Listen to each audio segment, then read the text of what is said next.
Today on Mondays with Mo, we're going to be talking about Forza Horizon and its influence on the arcade racer genre. Before we go any further, I want to welcome a whole lot of you new subscribers to the channel and kind of let you guys in on just what Mondays with Mo is. It is a weekly casual discussion series that takes place, well, every Monday. I basically just sit down, pick a game from the past, could be anything in the last 24 years, that's pretty much as long as I've been playing games at this point, and we just run with it. Usually I have some sort of discussion topic connected to it. I don't really overly think it like I might with other discussions. We just kind of sit down, let the commentary flow, take a breather on our Mondays, and of course I always ask you guys to chime in with some of your thoughts, some of your feelings. Sometimes we just play a game that's old and esoteric and weird, but I do try and put discussions around those videos as well. So, today we're playing something a little bit more relevant, not nearly as esoteric, while we talk about Forza Horizon, the past of the franchise, the future, and really, again, how it has reshaped, I think, the expectations of many for the arcade racer. Now, I want to start by talking about Forza Horizon 4, because that, of course, was revealed in a pretty big way at the Microsoft conference last night. I was, like, really impressed with what we saw. I mean, Forza's just, like, I'm not, like, necessarily the most die-hard car-playing person. I shouldn't say that, because I grew up playing a lot of racing games, Gran Turismo, Need for Speed, so on and so forth. So I do have a connection to that. But I think the thing about Forza Horizon is that it grabs the attention of people who maybe aren't necessarily die-hard racing game individuals, but they like cars, right? In some ways, I think Forza has had the potential to turn non-car people into car people, because Horizon, specifically, outside of the Motorsport series, really does feel like the truest celebration of automobiles.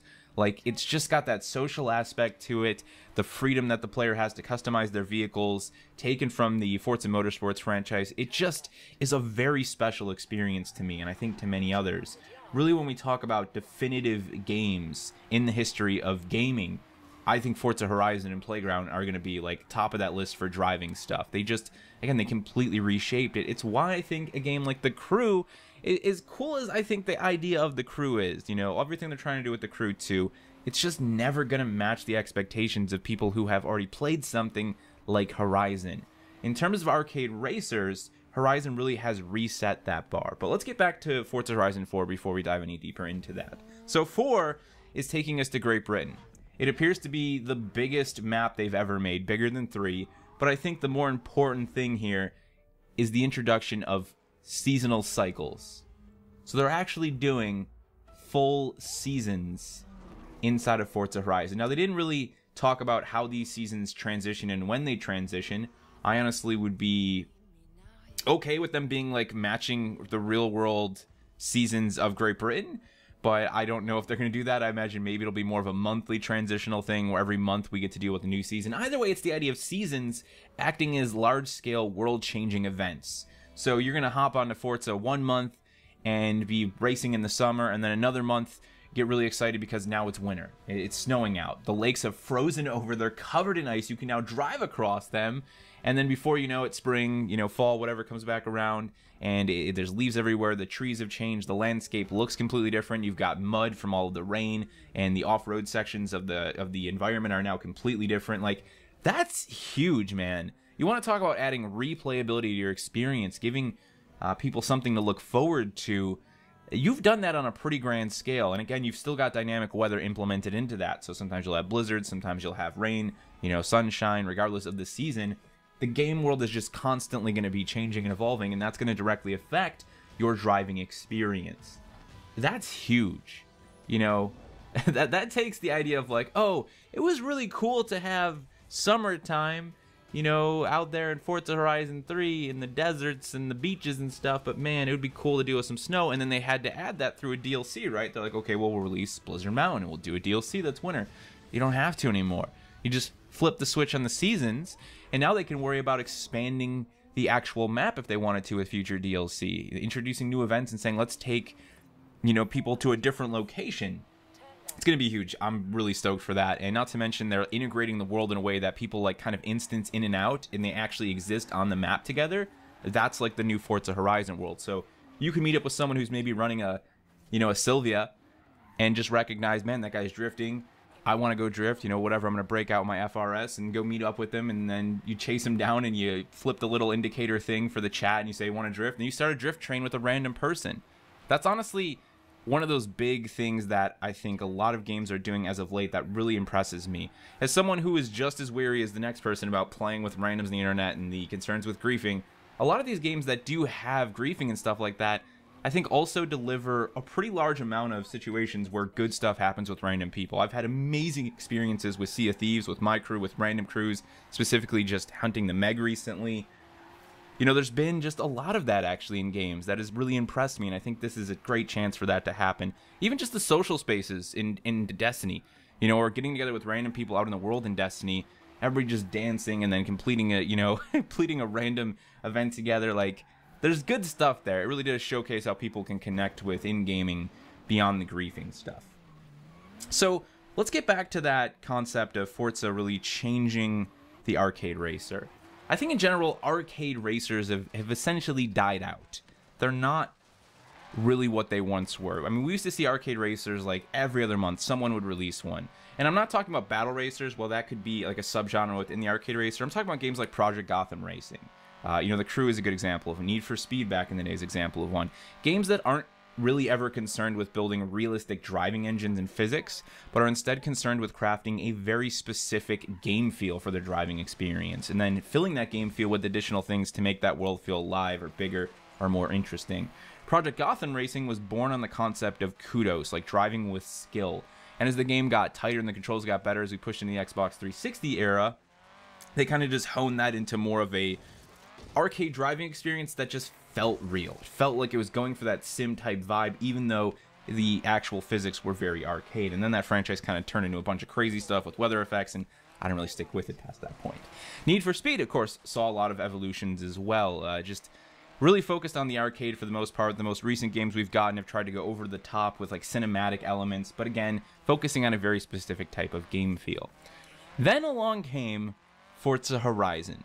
Forza not only showcased probably the best way to do an open world, which is something that The Crew and Need for Speed were already trying to do with their games, but it took the very, as close as it can get to sim without being sim physics of Forza Motorsport, tuned them back a little bit and made probably one of the most satisfying arcade racers on the market. A game that can be tuned even as it is an arcade racer, so you can have a more difficult experience with all the assists off, and, you know, manual with your gearbox and everything, so you can slap your clutch and all that goodness, or you can just have it all on with assist for like driving and helping the player. They built like the most accessible experience with Forza Motorsport, and Horizon gets to benefit from that. You know, it gets to be that arcade racer with really great, really satisfying physics that still has a really great skill ceiling. You know, that's probably the biggest difficulty that arcade racers face, like Need for Speed, like The Crew, is they try and do drifting, and they just make some weird arcadey drift mechanic, and it's not satisfying. You know, it means that, like, hooking a car into a corner and really feeling that limit of grip just isn't that good in those games, you know? It's just, it just doesn't do it for me. Whereas Forza just absolutely kills that, and you can drift, man. You can basically drift the way you would in a more simulation-type game. Again, it's not full sim. I don't want to make any of the sim people upset. I know it's not. Trust me, I've played a set, of course. I've played a lot of iRacing and stuff like that. I like those games, but Forza just exists in a different world where you can still get some of that satisfaction. In fact, I feel like most of that satisfaction, especially if you're just playing with a controller, we're not talking about full sim setups, that you get with those sims inside of a more arcade experience. Plus, it's open world. Plus, you have all this stuff going on with your friends. Plus, you have the insane depth when it comes to car customization and tuning. You know, just being able to build your perfect vision of a specific vehicle. There's just so much to do in Horizon, you know, it's just such a well-curated experience. And that was the unfortunate thing I noticed when I played the Crew 2 beta. It was just like, I get what they're trying to do here. They're trying to do so much, and I like the sense of scale they're trying to create, but the core driving, because you have so many different vehicle types, suffers across the board. The cars don't feel that great, the bikes don't feel that great, the flying doesn't feel like, nothing feels amazing, right? Forza's always dedicated itself to driving feel across these different vehicle types, on-road, off-road, and they've just set such a high bar, man. in every single component of what we expect in an arcade racer, while also constantly redefining and creating new components that didn't exist in arcade racers before. I really do think it's going to be a long time before another racing franchise, another arcade racer franchise can come along and top what Horizon has done. I guess my biggest concern at this point is that Playground Games keeps innovating and doesn't get stuck in too much of a rut. It felt like they were there, like going from 2 to 3, I liked the changes, felt like a new world, but there wasn't enough there for me. 4 feels like them saying, what can we really do next? Because that's an issue I think Motorsports had for a long time, is they don't really think about how they can genuinely change the game. They're just like, more tracks, more physics, more fancy-pantsy tech.